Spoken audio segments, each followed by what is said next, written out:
Marks angles স্কুলে আপনাদের স্বাগত। মার্ক্সবাদ ও অভ্যুত্থান নামে লেনিনের একটি রচনা রয়েছে।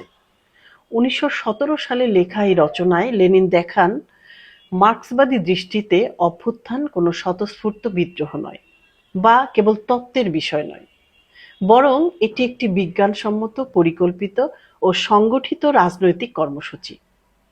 প্রথমত লেনিন মার্ক্সের উক্তি উদ্ধৃত করে বলেন, অভ্যুত্থান একটি শিল্প, একে বৈজ্ঞানিক নিয়ম মেনে পরিচালনা করতে হয়।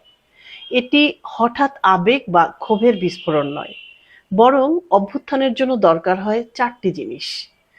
১. সঠিক সময় নির্বাচন। ২. শক্তির সঠিক সমাবেশ। ৩. শত্রুর দুর্বল মুহূর্তে আঘাত এবং ৪. দ্রুত পদক্ষেপ গ্রহণ। দ্বিতীয়ত লেনিন যুক্তি দেন যে অভ্যুত্থান তখনই সম্ভব যখন শাসক শ্রেণী সংকটে পড়ে এবং আগের মতো শাসন করতে পারে না। নিপীড়িত শ্রেণীও আগের মতো বাঁচতে চায় না। জনগণের মধ্যে বিপ্লবী চেতনা ও সংগঠন তৈরি হয়। তৃতীয়ত লেনিনের মতে অভ্যুত্থান স্বতঃস্ফূর্তভাবে সফল হয় না। এর জন্য দরকার হয় একটি শৃঙ্খলাবদ্ধ, কেন্দ্রীভূত, আত্মনির্ভর, স্বাধীন বিপ্লবী পার্টি।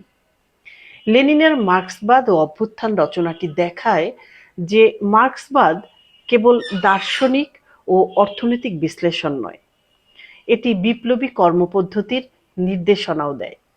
বিপ্লবের লক্ষ্যে অভ্যুত্থান কোনো স্বপ্ন নয়, বরং নির্দিষ্ট ঐতিহাসিক পরিস্থিতিতে পরিকল্পিত রাজনৈতিক পদক্ষেপ।